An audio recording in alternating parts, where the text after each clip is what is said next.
Hi, how you doing? This is Chef Brendan Worrell again, and tonight I'll be making pierogis. Pierogis are a Polish dumpling, typically potato filled, sometimes found with vegetables and meat. Version that we're going to be making tonight is going to be potato and cheese with some caramelized onions and roasted mushrooms inside. It's going to be step-by-step process, so I'm going to walk you through it, and we're going to enjoy. All right. So the first thing we want to start with is going to be starting with our dough.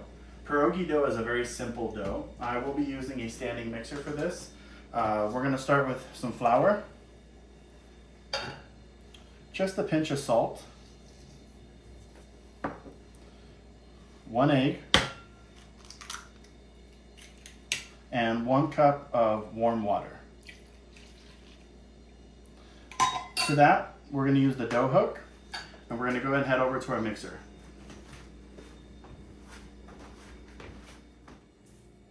So we have all our ingredients inside the mixer, and we're gonna go ahead and start this on low speed. You don't wanna turn this on full speed with a lot of flour in it because it's gonna make the flour kind of come up and you're gonna make a big mess. We're just looking for the dough just to start to incorporate all the ingredients.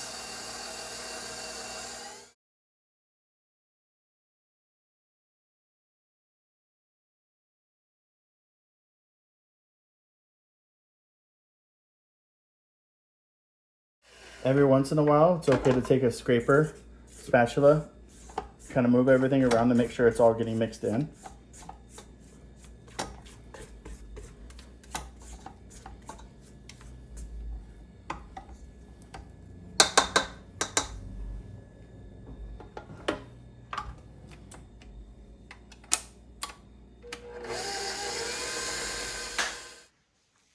So we got our dough all incorporated. I'm going to go ahead and pull it off the machine and bring it over to our table.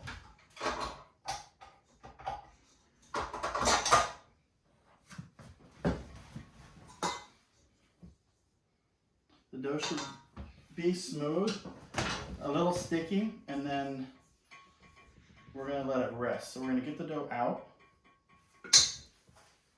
I like to just sprinkle a little bit of flour on it to kind of figure out where it's at, because it's nice and soft, which is good. But if it's really sticky, we want to add a little bit more flour to it.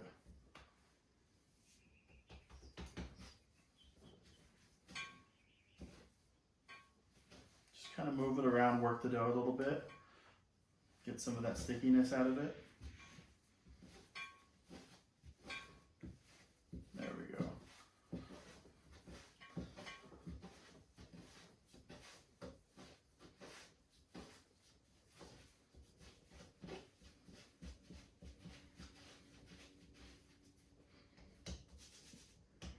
Perfect. So we're gonna let this dough just rest right here while we get the rest of the ingredients going. Okay. All right, so we have our potatoes. They've been boiled. They're all soft, pork tender, and then we went ahead and drained the water off of them. What we're gonna go ahead and start is for the rest of the filling. So I'm gonna turn this on high. I'm gonna add just a little bit of olive oil to it.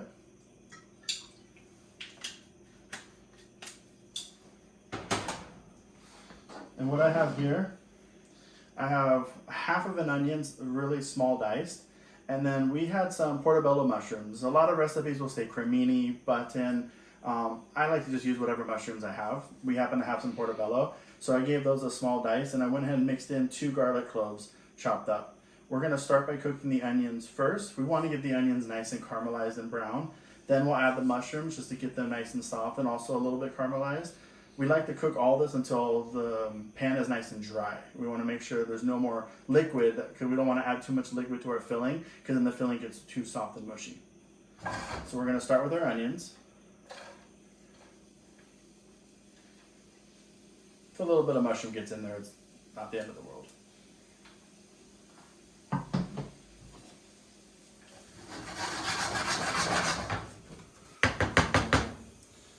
And then with anything that we cook, we like to add some black pepper and some salt.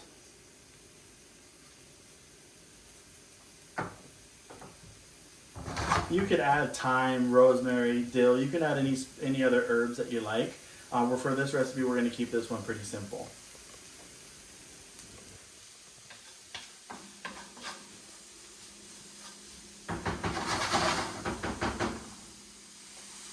So while we have our onions cooking, we're going to go ahead and get the mashed potato portion of this recipe done. So the potatoes, and it's important that while they're still hot, we want to add 2 tablespoons of unsalted butter, some heavy cream, and then the cheese we're going to add later. Some black pepper, and some salt. We're going to mash these by hand with a potato masher. You could use potato ricer. You could even use the KitchenAid mixer. You could use hand mixers, anything you like.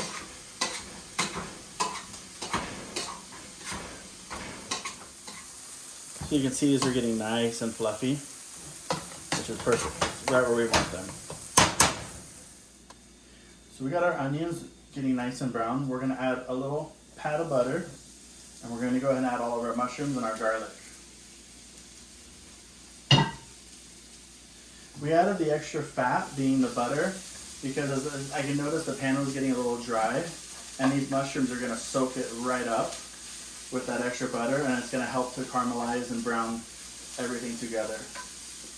Plus, it's a little bit of butter. It's nice to put a little butter in things.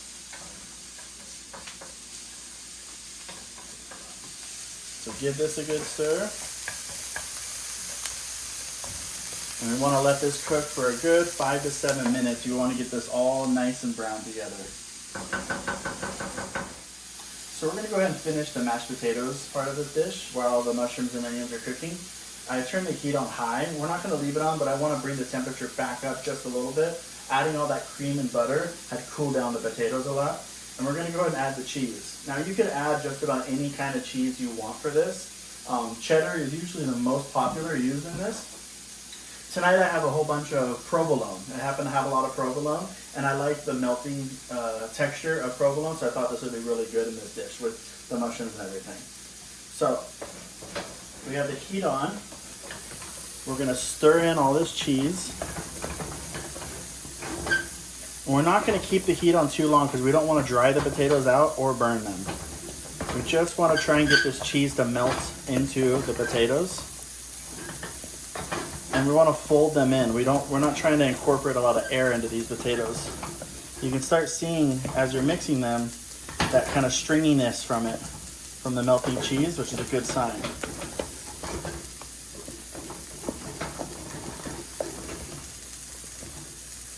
There we go. That's perfect.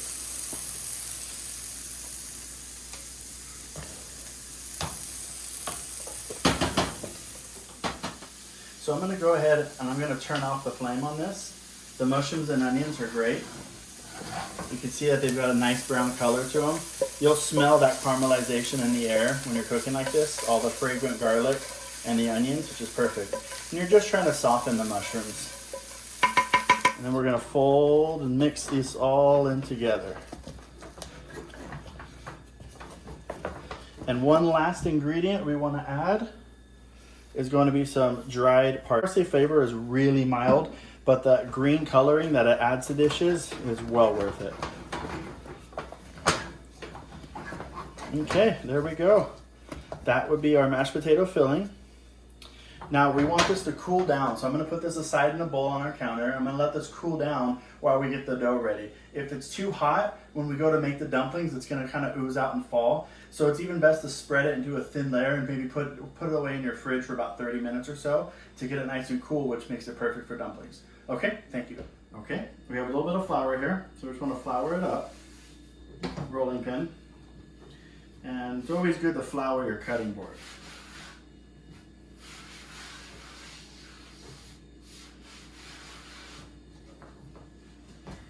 So we want to roll this out. As long as it's not too cool in your kitchen, the water that we used for the dough was warm water. It makes it so the dough is not very stiff, which is great. You don't want a very stiff dough. We want to roll this really thin, somewhere around 1/8 of an inch thickness, because you don't want it too doughy when you go to make your dumplings. As far as what size dumplings, you can do any size you like. The larger they are, they tend to be a little bit easier to roll out and to form them in your hand, but they'll take longer to cook. And sometimes you might run into problems where the dough is not done enough. Too small and it makes it really difficult, and sometimes they overcook a little bit. So you want to find somewhere right in between.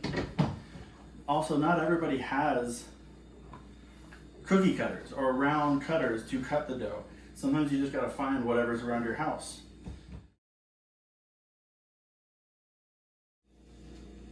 Okay, so we have our doughs rolled out. Just go ahead and just lay them all out.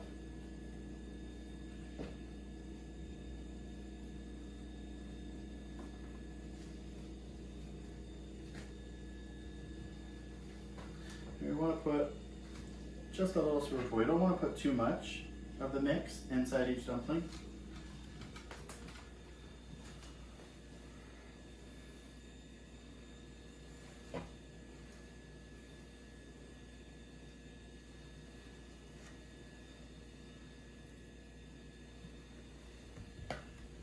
Okay. And so for this one, we have a little bit of water. You just want to wet your fingers a little bit. This will help the dough stick to itself. And then we're just going to fold these over. And it's important to get that sealed up. You don't want these opening up.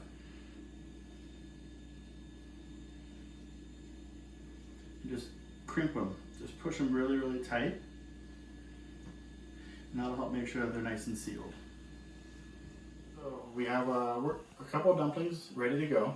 We have our water boiling, and then I have our pan with some melted butter in it so we can finish it. We want to go straight from the pot into the other pan. Just helps it so it doesn't get too sticky, doesn't get too goopy sitting on the counter. So only do a couple dumplings at a time. You don't want to overcrowd the amount of dumplings that go in. So we're going to start with just 4 dumplings. The pierogi will float to the surface when it's all cooked, but I like to let it cook for another minute or 2 once it began to float, just to make sure that the thickest part of the dough is completely cooked before we go put it in the pan. It should only take a couple minutes. So our dumplings are just starting to rise to the surface, but we want to let them cook a little bit more. I have our flame turned on medium. We're not trying to burn the butter, but we definitely want to, the dumplings will be cooked once they're out of here. Once they go in here, we're just trying to get a little bit of butter flavoring and to brown them on both sides. The whole process should be really, really quick. So these guys have been floating. And this is a dish that's better done in batches. You never want to do too much at one time with this dish.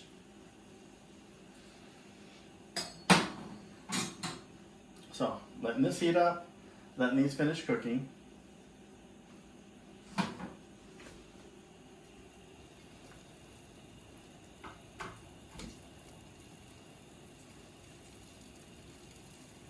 I know that the time is really, really close on these dumplings, so I went ahead and turned the heat up a little bit more on our pan with butter. And we'll go ahead and start. You don't want to put too much water in there with it, so just go one at a time. There's that sound.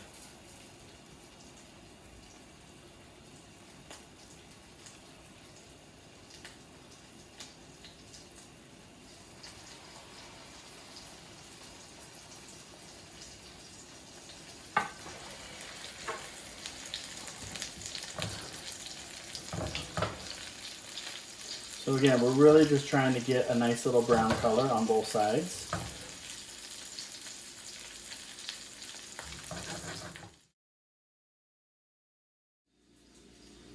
So we're going to go ahead and flip these.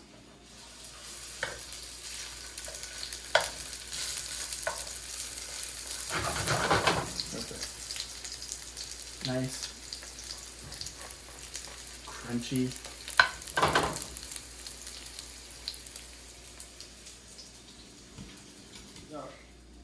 We have our pierogies all finished. You can serve them, some people serve them with sour cream, some people serve them with applesauce. I prefer just eating them straight as is. You should have a nice crunchy outside, nice and brown.